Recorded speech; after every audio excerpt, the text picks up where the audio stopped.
Notably, the Dominion executives are nowhere to be found now. They are moving their offices overnight to different places. Their office in Toronto was shared with one of the Soros entities. Smartmatic has been associated with the Venezuelan government led by Hugo Chavez, which is openly hostile to the United States. There are ties of the Dominion leadership to the Clinton Foundation and to other known politicians in this country. It's an Italian expression for stupid.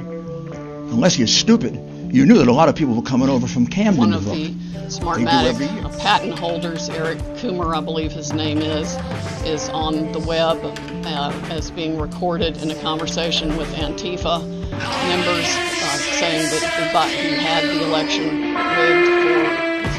Hey everybody, welcome to the Muckrake Podcast. I'm Jared Yates Sexton, always here with Nick Hauselman. We've got a pretty great show for you today. We have a special guest, Wajahat Ali, who is one of the best thinkers out there, one of the best writers out there. Recent op-ed from Wajahat. I reached out to Trump supporters. They said I tried in the New York Times. It's one of the best op-eds in a long time. So I had a good conversation, so hang out for that. Before we begin on tonight's show, and by the way, we got to talk about Sidney Powell and the absolute madness happening over in Trump land and what it means for the Republican Party and the right. Before we do, a couple things of house cleaning. First and foremost, happy Thanksgiving, everybody. We're here for Thanksgiving week. We will not have an episode on Friday, but for our Patreon subscribers over at patreon.com/muckrakepodcast, Wednesday night at 7:30 p.m. Eastern, we will be having a live hangout to celebrate the holidays, say hello to some people. So all you have to do is go over to patreon.com/muckrakepodcast. In the meantime, Nick, how about that run by Sidney Powell?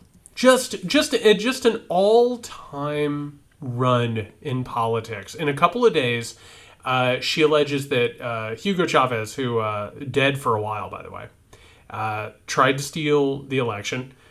George Soros, God knows what other shadows in the corners have been trying to steal the American election. She went on Newsmax, which is where it's real news for real people, Nick, where she claimed that Brian Kemp, one of the furthest right politicians in America, was bribed by Democratic and foreign forces to steal the election for Joe Biden. Donald Trump basically Mariah Carey'd her and said, "I don't know her," and moved away as slowly as possible. How crazy do you have to be for Donald Trump to be like, this person is crazy? I believe that she lasted a half a Scaramucci, perhaps. Wow. And yeah, it was batshit crazy. Now, I usually like to say clown show, but I really love in Bozo show that's being referenced now to go back to my youth. Do you remember Bozo the Clown? Who are you talking to, my man? I used to eat my donuts and drink my milk and watch Bozo and dream about getting on the grand prize game. I would have kicked ass on the grand prize game. I was on the Bozo show, believe it or not. Time the F out. All political discussion now ends. What do you mean? 1978, I believe it was, or 79, I believe. I mean, unless I made up the whole memory, I should try and figure it out, but I'll ask my dad. But yeah, I remember, I have the memory of doing that and going on the show, and they filmed it in Chicago.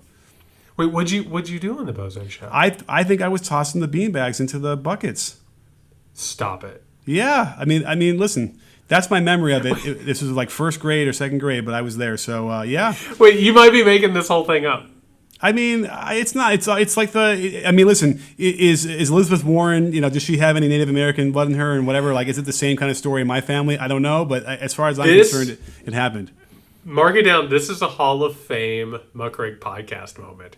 Nick thinking that maybe he was on the Bozo show and maybe played in the grand prize game, but isn't sure if he actually did. This is an all-time great. This is up there with like the time that you revealed that you snuck into a Kamala Harris fundraiser. Yeah. Hey, there was. Well, I guess there was a little sneaking in for the picture part at least. Yes, but. Yeah, I am. You know, listen. What is time? What is memory? As we've learned. But yeah, anyhow, the Bozo show is what we have here, and it's been frightening because my dad's a lawyer, so I've been like trying to say like, what are they trying to say in these briefs and in these complaints? Because it's really and he's a professor of law, so he comes in there saying like this is just the most ridiculous thing I've seen, as is most every other lawyer on the planet has been weighing in on this. And I'm not even sure. You want to try and explain to people listening like what the arguments have been, because it's not easy. Okay, so I'll start with the conspiracy theory, and then I'll try and move into the legal argument. And as I do this, Nick, I'm hoping that I can keep somewhat of a grasp on my mind, because it's almost like in those old H.P. Lovecraft stories where somebody like catches a glimpse of one of the old gods and then their sanity's just gone. Like, that's what this is. Like, trying to follow the argument here is a lot. So, first and foremost, this whole thing starts, and I don't know, I spend way too much time keeping track of just batshit right-wing narratives and fever dream cesspool swamps. This whole thing begins with a little thing called Dominion. And Dominion, by the way, is a voting machine software. And I have to tell you, Dominion is a really ominous sounding name for anything. You know what I mean? Like, if you hear Dominion, I get it. I totally understand it. But so Dominion is this voting software. And while the right is just trying to figure out some sort of explanation for what has happened in this entire situation, one of the guys, I believe his name is Jim Watkins, who is the son of the guy who owns 8kun, and basically is one of the guys who posts as QAnon. So, by the way, this whole thing goes back to QAnon. I know that's shocking, but it goes back to QAnon. He gets on, I want to say it was Newsmax. It might have been OANN. They're almost indistinguishable at this point. He gets on, and he has read the manual, and in the manual it tells you how to switch votes. And all of a sudden he's like, well, if they were going to steal the election, this is how they would steal the election. There's absolutely nothing behind it whatsoever. And the way that this stuff has always worked, and we followed this, and by the way, while I'm on it, we just had our 100th show. We didn't even realize it. It was our listener, Jessa, who pointed it out. We had no celebration whatsoever. Wednesday night, baby. We had no clue. We can celebrate when we do our Patreon call. Good job, us, on 100 shows. But over time, we've talked about this. These stories and narratives, particularly in the Trump era, begin in the fever dream conspiracy swamps. And that's where they start, like, sort of forming their body, right? Like something out of Hellraiser. They start putting together their components and becoming like a moving person. Like a blob. Like the blob. And so eventually what ends up happening is that the Trump legal team runs with this. And they start trying to track down where Dominion is, and there are servers here and servers there. They start concocting these fake stories about military raids on foreign bases, which aren't true at all. And so what ends up happening, and what has happened in all of these states, is that they've gone into all of these states and they've filed lawsuits which are basically like your crazy uncle and my crazy uncle copy and pasted bullshit off of Facebook, put it in a manila envelope, and shoved it across a desk to a judge. And one judge after another is like, what in the hell is this? What are we talking about here? There's nothing to it. And meanwhile, Sidney Powell didn't just present it to the American public. It's now become her entire career. She has just decided, I'm in on this. This is who I am now. And she now has a career as being further right than Trump and probably Giuliani and any of these people. She now has established herself as sort of like the bumper on the bowling alley of the American right. Oh, yeah. I mean, remember, she also represented Michael Flynn and was on her way to being where she got to now. With voice trembling in the last press conference they allowed her to have, like, I was wondering if she was on the verge of tears because she realized that she won't ever get hired by anybody again. I mean, I don't know who would, based on the credibility destruction she just did to herself. But even inside the courtroom, though, was really interesting because the judge ruled they don't have standing. Because the plaintiffs that they brought a couple of voters who were saying I wasn't allowed to vote or whatever they were saying about that, but they weren't suing the county where they voted. They were trying to sue in Philadelphia. And so there was simply no standing for them to bring this case to begin with. And that's the thing where they can't possibly appeal that. And so it's just really fascinating that, what they're trying to simply do. Oh, then the big argument was, well, a couple people over here didn't get a chance to fix their vote when other counties allowed people to fix their vote. So the remedy has to be, Jared, we now need to nullify 7 million votes in total. And that was, so, and by the way, I don't think you're going to find a lawyer who's practiced for any amount of time that will tell you they've ever heard of a judge dismiss a case with prejudice, which is basically like, get the fuck out of my courtroom. I will never want to see you again. That never happens. It happened here. So all these things swirling around leads to Sidney Powell getting the ghost treatment, but it also gets worse because she really got over her skis when she started talking about the senators in Georgia. Well, I have to tell you, Nick, we have not been kind to the governor of my state, Governor Brian Kemp. He stole the election of 2016, which isn't conjecture. He legitimately stole the election for the governorship in Georgia, like just straight up stole it. But I'm not going to go on national TV and claim that Brian Kemp was bribed, which is what Sidney Powell did. And by the way, like in true Trumpist fashion, I mean, Brian Kemp, the day after he was accused by bribery by a lawyer employed by the President of the United States, he sent out just frantic emails that were like, I stand next to President Trump and election security, and that's what I care about. And I was talking about this last night on a live stream. It's like, he got kicked in the ribs, and he was like, I love this boot. I love this boot so much. I never want this boot to ever leave. And Sidney Powell insulted him. She insulted the senators in Georgia. And here's the thing. She did all this on Newsmax, right? Mm-hmm. She actually went further right than Donald Trump and everybody else in Trump's orbit, which right now is almost impossible. And we bring this up because this isn't to talk about tabloidism or it's to talk about extremism. What she did is she talked about things that should have been talked about later, right? She fast forwarded in the movie. She went ahead and jumped from step 2 to step 13. And this is all stuff that Trump will eventually get to. I mean, if Georgia doesn't go ahead and give him the election, he will go ahead and claim that Kemp is crooked and all these people. She jumped ahead in the plot. And the reason she jumped ahead in the plot is the thing that I keep talking about, which is Newsmax and OANN and Breitbart. They're like Fox News, but multiplied. They don't care. They're willing, I mean, they have entire segments about Q drops. You know what I mean? Because that's what the people want. And so Sidney Powell has now established herself. I mean, she might have a show on Newsmax tonight. I mean, the Powell Report or whatever in the hell they're going to call it. QAnon tonight. That's where we're going. And I want to point out, that's how accelerated these things are, is they're not just going to say the deep state and the Clinton crime family. It's an orthodoxy.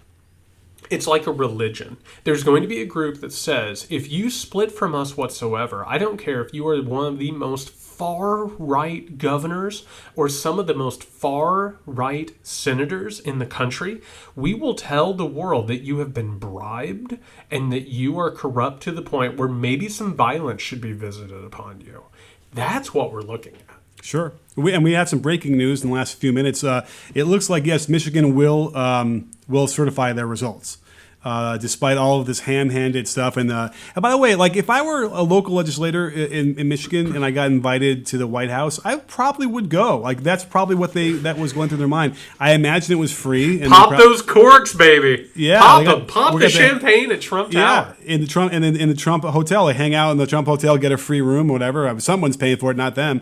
So so I thought it was funny. I mean, I don't even know if you saw the guy when he got off the plane, the Secretary of State of Michigan, or whoever it was, started to sing a hymn rather than answer questions from a reporter in the airport. But it clearly looked that way, where it was simply like, yeah, well, hey, why not? Let's go road trip, have a good time. And then we'll just, that the president pulled his mafia bullshit where, it'd be a real shame if, some money wasn't going to flow into your, to Michigan for some infrastructure, or whatever COVID he was going to claim, knowing that he's going to lose. So at the very least, that got settled. And I think it's all going to settle at some point, which leaves everybody. I guess the point being that it would have left Sidney Powell with where she is now anyway. So while she skipped ahead in the movie, she probably knew how the movie ended anyway, right? So we might as well just kind of get there, I suppose. Although getting in the bad graces of Trump is not a good idea because she doesn't get that Powell report or whatever thing on Newsmax if Trump's going to talk shit about her. Well, and by the way, I love that we're talking about the economics of this bullshit because it's so awful. And this is really what American politics boils down to now. A couple things from what you just said. Number one, the sitting president of the United States, who was just destroyed in a recent election and will not concede defeat, had legislatures come into the White House so he could try and cajole them and blackmail them into undermining democracy. He was able to do that. That's a problem. You know, he showed that that was something that somebody can at least try to do. It apparently didn't work. Knock on wood, right? That it didn't work. But he got away with trying it. That's shitty. That's terrible that he was able to do that. And I was talking about this, I want to say it was on Friday. The fact that we all had to sit at home and be like, God, I can't believe the President of the United States right now is trying to talk people into undermining democracy. I guess I have to wait and find out if it works. While meanwhile, everyone and their kids should be screaming about this. Like, this is not just destroying norms. This is overstepping laws and boundaries in just an absolutely unfathomable way. Second of all, you're exactly right. Right now, though the Newsmax or OANN are trying to court Donald Trump. He wants one of these networks, either to merge with them or to make them a propaganda organ. Let's say he chooses OANN over Newsmax. All of a sudden, Sidney Powell has her spot on Newsmax. Okay. You know what I mean? Yeah, because what's happening is a reorganization of the economic and political spectrum. What we're talking about right now is economy. We're not talking about politics. We're not talking about getting in a place together and trying to make lives better. We're not talking about passing legislation to, curb crises or make lives any better than they are right now. What we're talking about is the moving of money, which is the big giant problem in our politics right now. It's not at all about actual politics. It's about money. It's about somehow or another trying to figure out where the moneyed interests go and how power moves, which shows you, again, that the power of representative government is all but gone. Government's been perverted, bought off. Now we're simply talking about the transfer of resources. That's a massive problem. That's really disgusting, and that's really the essence of the problem that we have. Well, I mean, ignoring the whole part about people's faith in elections, which sure used to be a big important thing. And you can also look at this a few different ways. I'm convinced that Trump they're stretching this out, obviously, to raise more money, right? Somebody was saying on Twitter that they're part of all these different email chains from the Trump thing. And there's been like just an ungodly amount of hundreds of fundraising emails out of this since this whole thing began a week and a half ago or 2 weeks ago. So I think he's going to try and keep as much of this money as possible. I think Trump considers it his money. Now, remember, he needs money because he's going to have to pay $450 million worth of debt he owes personally from these banks. That's coming up in a couple of years, which probably could be covered by a book and rallies where he can charge money and then actually keep the money instead of wherever the money might be going, before that. So he might, scarily enough, he might be able to cover a lot of his costs by just rallying until 2024. And all the destruction he did with the faith of the election and how it was processed gives him this great narrative to try and sweep back into what was stolen from him in 2020. That's a little bit scary because you have to look at the number of voters he improved upon. He had 62 in 2016. He's going to have, I think, 72, 73, 74 more. He's going to way more than 10 million more voters. Can he continue to improve that one and get closer to 80? That would be a really scary thing if a guy could be coming in here with that kind of voter base into a general election. All I could say is two things. A, Biden better do an awesome job for 4 years. And B, they better put him away. They better fucking arrest him and put him away, make him a felon. I have to tell you right now, so number one, Donald Trump, his entire life has been a white privileged man. And, he's faced like debtors his entire life. And the debtors have decided that he's worth more money if you allow him to pretend to be rich than he is if you take him to court and take a bunch of money from him. So chances are he'll have whatever leverage he'll have in trying to buy or merge with one of these networks that will make his debtors believe they should let him go ahead and do what he's doing. He'll never pay back the money that he owes. That's just not who he is. The second part of this is Joe Biden has been dealt a shit of a hand, man. Like, coming into the presidency and just to draw the parallels, this is about as bad of a hand as when Obama first came in, after George W. Bush had ruined America's reputation and tanked the economy. And again, we are in a situation where we are on the precipice of a major, major, major economic catastrophe. The stink on the White House is not just literal from like all the Big Macs in there, but it's also a literal stink on the White House. Like, he has to repair a bunch of bridges. He has to try and put things into order. I have to imagine the first 2 years of his presidency will be taking all of the shredded documents and trying to tape them together to figure out where the corruption lies and what the truth is and what's been lied about this entire time. It's going to be a massive, massive, massive task. So he's been dealt a shit hand, which goes back to what I keep saying, which is, I don't know that Donald Trump is going to run again. But I have to tell you that in 2022, the Republicans are going to have a really big advantage going into midterms, particularly as Biden tries to pick up the pieces that Donald Trump left behind him. In 2024, you're probably going to see someone who is either the equivalent of Donald Trump in terms of their politics or their appeal, or somebody who is more capable and competent who will push fascism further. The job is not done. The battle is just beginning. And what we're looking at right now is a major realignment possibly happening in the very near future. I'm really glad you brought that up, because as I was reflecting on this weekend, I realized that, we've talked a little bit about pardons and what that means to a presidency. But, if you really, really think about it in the macro sense, the president has basically been put above the law. Now, if you look at it, because if he has either one of the other chambers in his party, if it's the House, they simply won't impeach him. Because remember, impeachment was supposed to be the thing that kept the president, behaving as well as also as the election itself. So, but if he has the House of Representatives up behind him, they're not going to begin the impeachment process. And if he has the Senate, they're not going to vote to convict. So any president going in there now knows they could break the law with impunity, knowing that they can simply get a pardon after they lose the next election, whichever it was, and then be exonerated for everything. So the only question you have now is, I think we need to do something about this pardon. I almost feel like, and by the way, he can pardon anybody he wants. Like, that's the big thing. It's when you try and pardon yourself. And I would argue that probably needs to be eliminated. You need to be able to say you cannot pardon the sitting president from like past crimes. Or if you want to do that, it requires a trial. I think that might be even a better alternative. Is, okay, fine, do it almost like an impeachment trial, where if you want to get him off, give him a pardon, he needs to be able to defend himself and evidence could be presented. That's the only way I can think of to keep these presidents from thinking that they are and acting as if they are completely above the law, which they are basically as it is now. Well, first of all, the founders failed. I know a couple of people just ran off the road hearing that, but the founders failed to have any imagination about the future of politics. They did not plan on parties.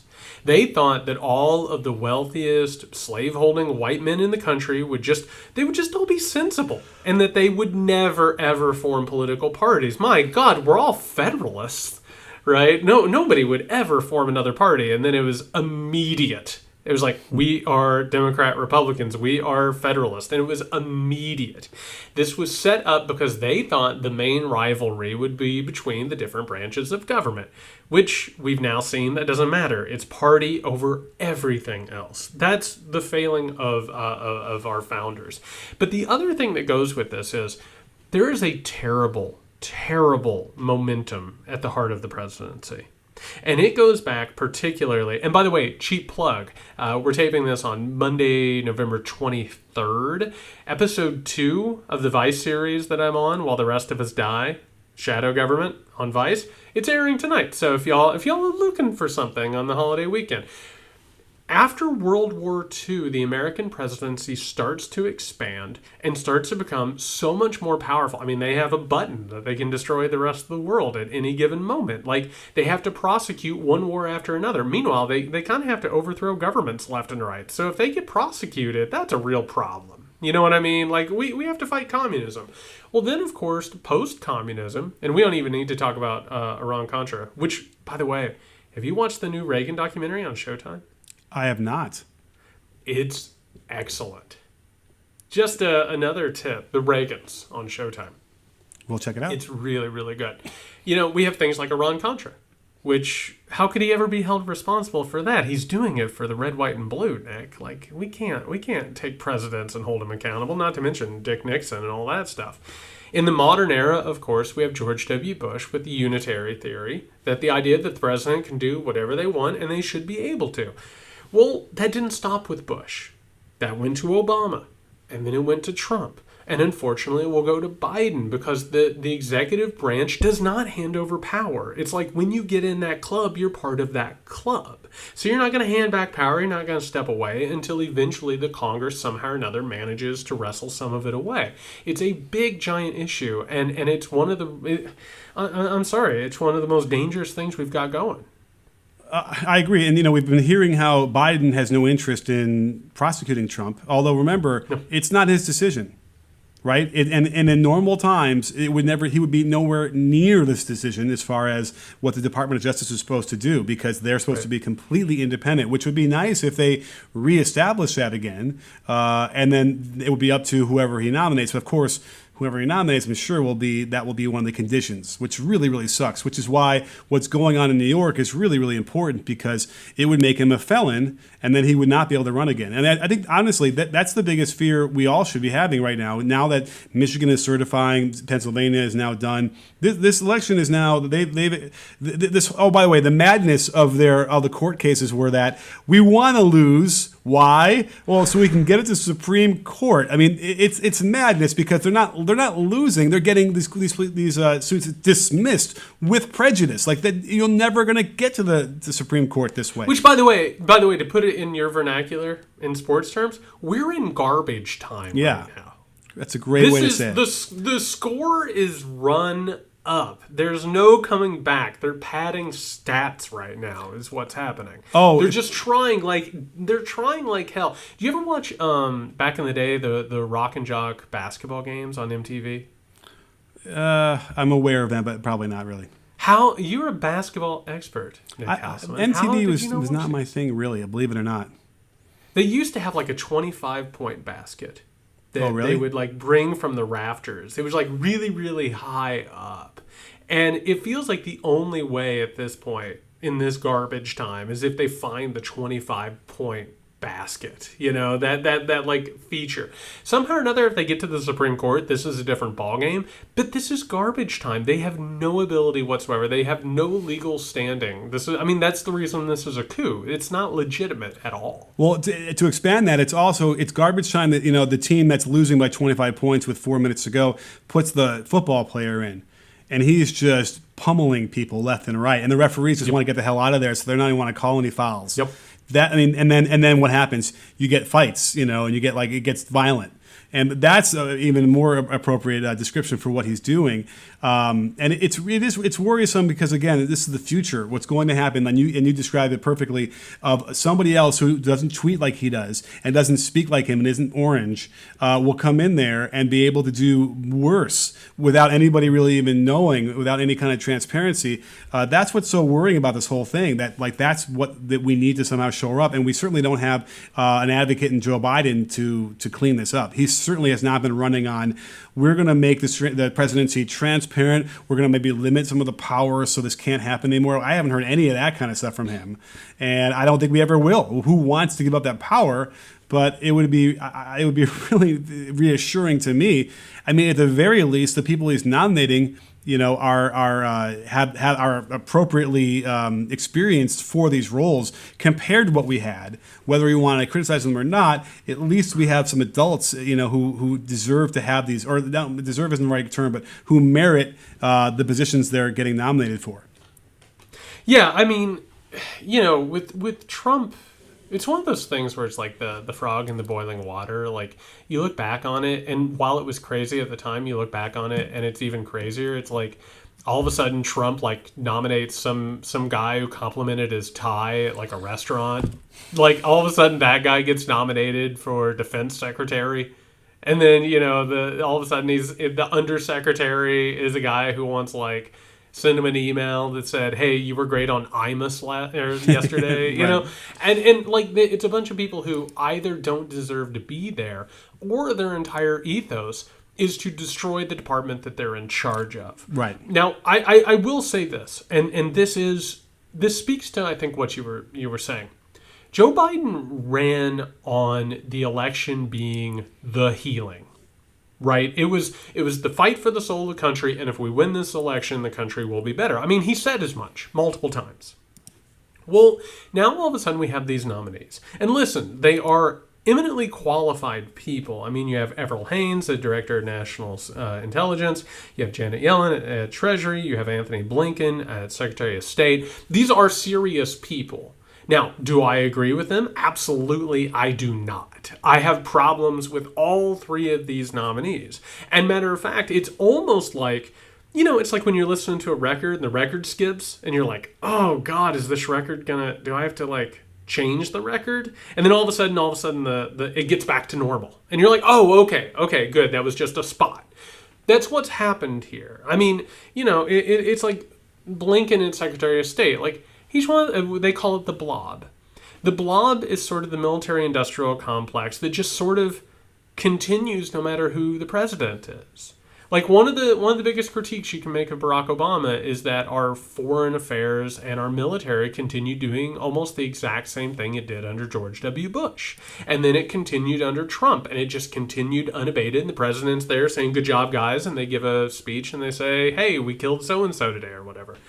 That's a problem. But that being said, it is really reassuring to have people who are not dedicated to destroying the government and, figuring out a way to sell it off for parts.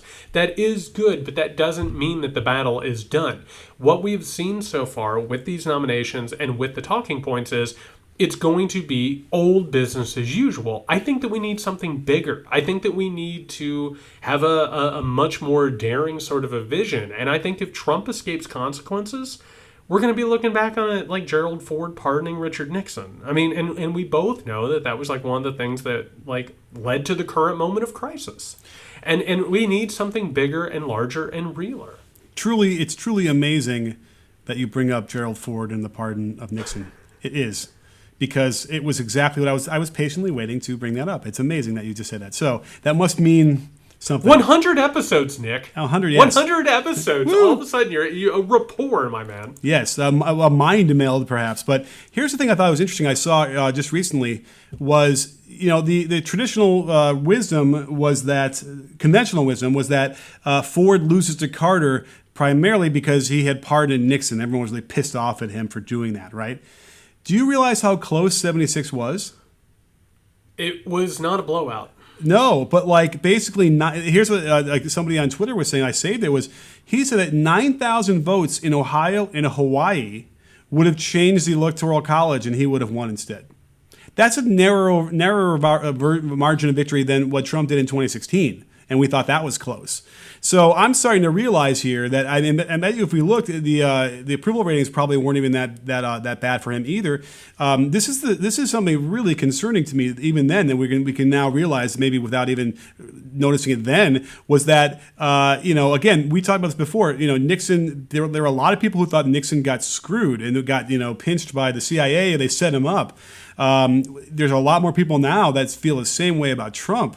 And that's the other thing that's scary about this whole thing, is that it isn't damaging enough to do the things that the founders probably thought would have been really damaging and would have ended anyone's political career. We're so far beyond that yes, we need to do something to radically change how the government works, but it's like we've gotten to a gridlock point where it just doesn't seem like you can get any kind of major stuff done. Now that said, we probably would have been in 2005 if you said, you know what, by 2010 we're going to have amazing healthcare for everybody without pre-existing conditions. You might have thought you were crazy if you said that. That's too hard. No one will ever get that done, and they got it done. So maybe there is some hope, but maybe it's not with Biden. I think that's the answer.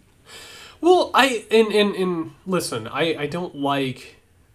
I'm not a pessimist. I'm not a nihilist. I actually have a lot of hope right now. I think expecting the institution to fix itself, you'll be waiting on that for a long time. Mm-hmm. It's on us. That's the thing. And that's the answer that we've been talking about for so long now. And I've been pushing for so long now. You cannot just wait for the system to fix itself, because it will not. It'll make nods towards fixing itself. It will fix itself a little bit, but it'll still maintain power and wealth and privilege and leverage. It has to be grassroots. It has to be us. We have to apply pressure. We have to, and I keep saying this, people need to decide what they want. They need to decide what they want the country to look like. Because what we're talking about here, and we talked about it with this election, it was a battle to get rid of Trump. There's a much larger battle to shape the future that is still to come. The problem, and I talked about this, we're going to have Wajahat Ali here in a second. The problem is that the left refuses to have a vision for the future. The right has one. It's neo-fascism. They that's what you do. It's like, no, we rewind the clock to the Middle Ages or to the 1930s. No, that's you have to give an alternate vision. You have to find a way forward, because we're at a moment of crisis. And at moments of crisis, you make a new direction. You have to either make a new direction or you let other people make it for you. And that's really what we're dealing with here. Right. But it's a crisis of leadership as well, because we don't have even the grassroots leaders to lead us. We don't have a Martin Luther King who can lead us like that, or Bobby Kennedy. I mean, I can't picture anybody right now who could do that and be that person. So we're waiting on Superman, and I suppose we could do it as a grassroots organic method with the internet helping us do that, but it seems like it'd be a lot easier when you look back in the past, and when things got changed radically, it was always with galvanized behind somebody. So who that will be, I don't know, but I'm still looking. That's one of the biggest, most important questions, is who's going to step up. And somebody has to step up. We have to stop, like you said, waiting for Superman. We have to stop waiting for superheroes. We just have to. It's not going to happen. We have to get there. All right, everyone. I'm really pleased. One of my favorite people out there, Wajahat Ali. Here's the interview I had with him. Hang out. Wajahat Ali. He is a contributing op-ed writer for the New York Times. He does so many other intelligent, incredible things.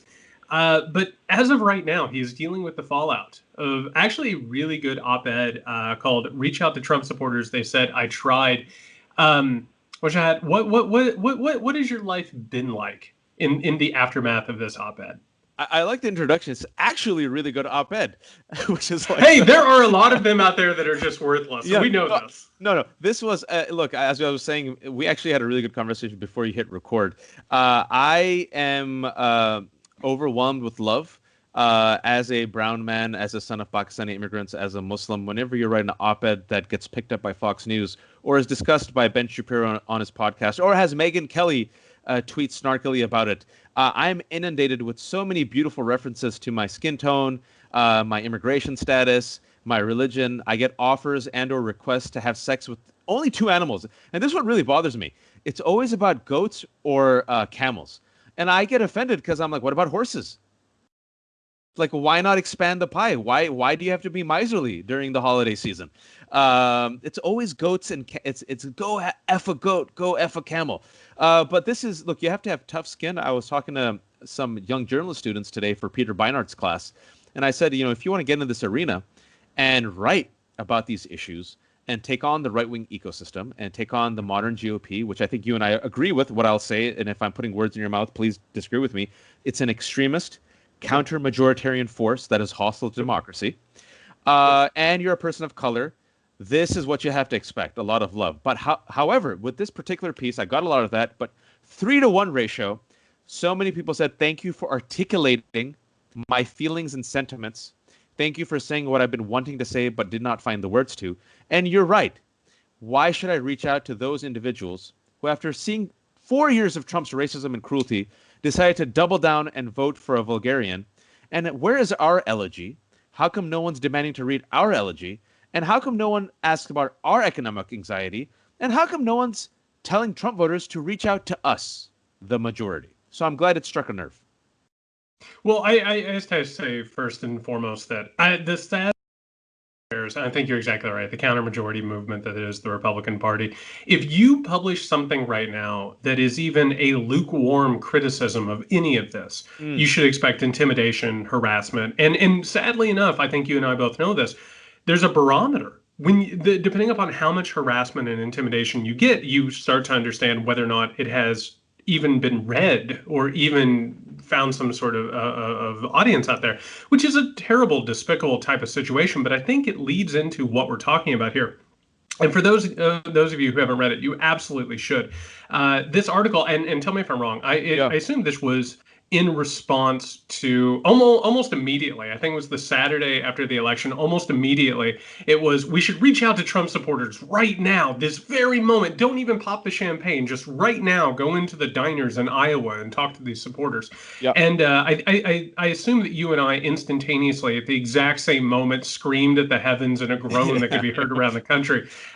Just an absolute madness in terms of bipartisanship that doesn't exist, trying to give room to people who should not have room, should not have a voice in terms of all this, and making room for not just anti-democratic movement and supporters, but to really dangerous ideas.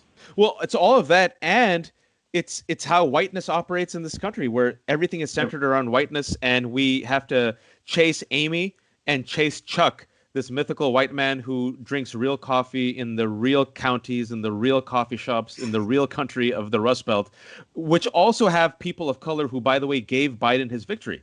Black voters in Georgia, people of color in Milwaukee and Detroit, Latinos, the rest of us. But no. Let's go and soothe the hurt feelings of the minority that lost, that went again and doubled down for Donald Trump. In fact, 10 million more came out. And I remember in 2016, we were told, even though Clinton won by 3 million and Donald Trump only won by 76,000 votes, America told us that we had to read the elegy of the hillbilly. We had to empathize with white pain. And we had to go find out about their economic anxiety. And I did, Jared. And the whole article is about what happened when I did. And yet, fast forward, 80 million people came out. A record number of people came out. A multicultural, diverse coalition during a pandemic voted for Joe Biden. Flipped 5 states, and now it seems like he's going to win by 7 million votes. And yet 2 weeks later, still no one has asked, why don't the Trump voters and Republicans reach out to see why 80 million of their fellow countrymen decided to come out during a pandemic and reject Trumpism and make him a one-term president? Where is our elegy? What is their anxiety that forced them to come out in record numbers? And it first and foremost shows you the whiteness angle that still dominates America and allows Ian Bremmer, of all people, to tell the rest of us, go empathize with Trump voters. And I want to tell Ian and all these people, I have. Have you? Have you talked to people of color? Pete Buttigieg, who I've interviewed, comes from the Midwest. Now it's time to reach out to Trump voters. Have you reached out to your own voters, people of color, who helped put Biden in the White House, right? And then when you do reach out to folks, and I'll quickly just end with this, I have found out that people say the following. I like you, Waj. I'm not a racist. I don't think Trump's racist at his heart, but he'll make America great again. Or what I find out from the beautiful, lovely, non-racist comments I've gotten in the past week, go back to where you came from. We need you to suffer in order to feel great again. Whereas I, Jared, and I'm going to assume you, need them to have health care, need them to have Social Security, need them to have a living wage, need them and their children to live in safe communities where they have clean water. And yet, fast forward 4 years, they still need Donald Trump as their defender, their savior, their blunt instrument to humiliate us in order just to feel great again during a pandemic where he golfs as they die. And that's the difference. And that's why I do not indulge in any of this nonsense, both sides narrative ever again. In addition to what you said about the trend towards right-wing authoritarianism that is being witnessed as we record this podcast. Well, and I just want to read that quick paragraph because I thought that this was a pretty nice penultimate paragraph here in this essay. I don't need Trump supporters to be humiliated to feel great again. I want them to have health insurance, decent paying jobs, and security for their family. I keep having people who ask me, they say, well, how do we deprogram these people? How do we remove them from the Yeah. cult? How do we talk sense to them?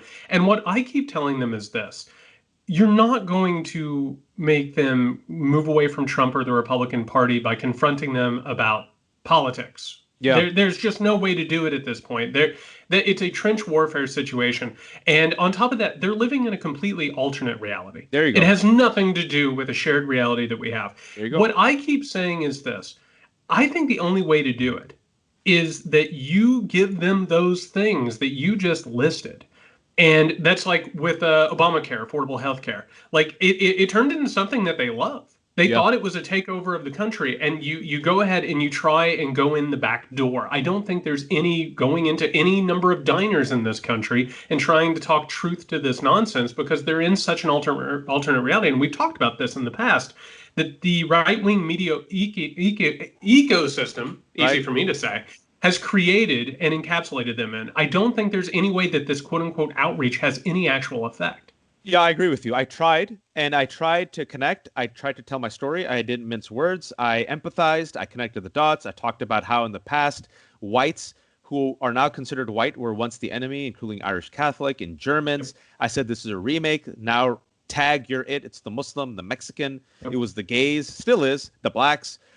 This will hurt all of us. Trump's policies will affect you. The trade war will fail. Debt will go up. Deficit will go up. White nationalism has always failed, but many people have died along the way towards its failure. Authoritarianism never works in the end, but a lot of people die before the authoritarian is eventually kicked out. I am here reaching out across the aisle in good faith, and I want to build a multicultural coalition of the willing, that includes you and your kids. Still didn't work. Because first and foremost, you're right, and I think the top three problem in America right now is disinformation. It's climate change, it's income inequality, it's white nationalism, it's racism, but it's also disinformation. I keep trying to harp on this again and again and again. Putin won, I always say, the 2016 election. He always wanted to exploit existing religious and racial fractures, and he won without firing a bullet. He won through this disinformation.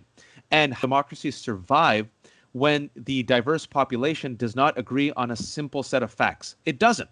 It weakens. And how can a democracy survive right now and thrive during a pandemic where a quarter of this population, if not more, thinks it's a fluke, a hoax, a virus? And so when truth itself is attacked, and authoritarians and strongmen, as you know, attack truth, and there is no truth, you feel your facts. And you decide your truth based upon whoever makes you feel good.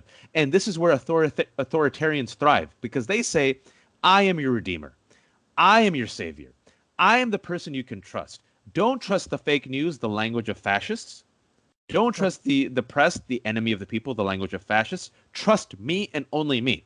And so you're in Georgia. You talk to these folks. You can't have a rational conversation with people who literally believe that you and me, Jared, are paid by George Soros to steal their children and eat them. That's the QAnon deep state theory, which now is Or at least mainstream in the harvest their GOP. adrenochrome. Yeah, at least harvest and the adrenochrome. I haven't met my quota this week. I don't know about you, but I failed my quota, so Soros is going to get upset. So this is why reaching out to them doesn't work. What we have to instead do is a massive de-radicalization program. We need to find a way to crack down on Murdoch and Zuckerberg. And then what we have to do, exactly what you said, is we have to bum rush a progressive agenda that will eventually drag them kicking and screaming into a future where they'll resent us, but they will have health care. The final thing I say is go back to 1954, 1955. Look at the images of when there were forced desegregation of schools. You'll see angry white faces of men, women, and children surrounding young black kids. Those white folks weren't devils. They went to church. They eat meatloaf. They were kind to their neighbors. They mowed their lawn. They raised their kids. But they were radicalized. After the Civil Rights Act, many of them never saw blacks as their equals. Some of them changed, and some of them barely changed. And that's what you and me, Jared, have to make peace with, is that moving on in our lives, there's about a third of this country that we have lost, and we have to inoculate the majority. And I hope I'm proven wrong. Well, I think one of the bigger problems is that Trumpism has taught us that we need to conquer our enemies. There's no such thing as conquering, because eventually that always leads to having to wipe out your enemies, That's having to right. use the law against them or power against them to make them shut up and accept your reality. I think what you're saying is exactly right. It's about de-radicalization. It's about dropping the temperature however we can. I keep telling people, I come from the Midwest. I come from a family of factory workers and laborers. They'll believe in climate change if they have factories that are taking on climate change. If they have Right. an economic incentive to believe in these things, they will turn around on them. That's a lot different from imposing on them a reality that they're not going to believe otherwise. This is a disinformation war. That's the Right. biggest problem here. Yeah, it's absolutely right. It's a disinformation war, and unless we can confront the Murdochs, Rupert and Lachlan Murdoch, and unless we can find a way for Zuckerberg and Jack to do the right thing, those are two arenas. Like, first and foremost, I used to work with Facebook. I didn't work for them. I worked with them, and I could tell you, just like GM today, according to the breaking news, they bend according to who's in power. So we were literally working with them to do these hackathons to come up with solutions to deal with hate caused by social media. As soon as Trump was elected, they're like, Trump administration isn't into this, so we're not into it. Boom, gone. Now that Biden's in it, I'm telling you, if he unleashes the Warren, number one, we can have social media companies do something. That, I think, will save some people. Then you have to find a way to crack the right-wing ecosystem bubble, especially dominated by Fox News. Democrats, I've begged them. I said, don't exist on Twitter. You got to attack Facebook. Facebook is still king. And they suck at Facebook. Who dominates Facebook, Jared? Right wing. Talk radio. Right-wing cranks. Right-wing cranks, right? And so you have a disinformation bubble. And I want to go just what you said on the economic message. Dems don't have an economic message. They were forced to develop a healthcare message because the right wing was so insane that they wanted to repeal and replace Obamacare with nothing, which was an easy win. But if you are literally terrified of being called progressive, if you're terrified of your own shadow, if you're terrified of your own policies, and if you're terrified of Republican messaging, and they're able to attack you by calling you socialist, that's a failure on you, Democrats. And you need to come out and tell Chuck, what is your economic message? And you can win over some Chucks. That's my faith. And this is, people might not like hearing that in the Democratic Party. You can't take your voters for granted. And if you don't have an identity and a message, and if you're not able to brand what progressive means, Republicans will do it for you. And right now, to them, it means socialist and defund the police, and they'll win. Yeah, and they've been calling market solution Democrats socialist for decades now. I mean, the problem right now is that there's no definition. Yeah, I mean, there's no definition right now for a future, and so the vacuum is being filled by neo-fascist. Right. Those are the only people who have any definition of a future. So liberals and progressives need to figure out what the future should look like, which I think you and I both understand. It has to be de-radicalization. It has to be facing off a climate catastrophe and making a more equal country. Because if you don't, the end result of all those things is the death of a country and more death and more destruction. That's it. And more extremism. Polarization, extremism, and white nationalists are organized. They're playing for all the marbles. I always tell people this. I says never, demographic destiny doesn't work. It didn't work this time. Barely worked. I'll always take a highly organized, committed, passionate minority over a flabby, moderate majority. White nationalists in the GOP right now are playing for all the marbles. And I think slowly but surely it's gone so extreme that Democrats are finally figuring it out. But I could tell you, as a person in the media, as a person who, with a foot in politics, the foot in the think tanks, just the way they think is a both sides mindset. They just think that way. They're just kind of like trained, like academics. They're trained to think both sides. And I keep telling them, there is no both sides here. Me and Jared right now are knocking the Democrats, but still, Democrats believe in climate change. Republicans think it's a hoax. Democrats acknowledge white nationalism, think it's bad. Republicans have made a martyr of Kyle Rittenhouse, a murderer. Right? Marjorie Taylor Greene is now in the House, a QAnon supporter. Right now, as we speak, they're taking a sledgehammer to democracy to placate the temper tantrum of Donald Trump.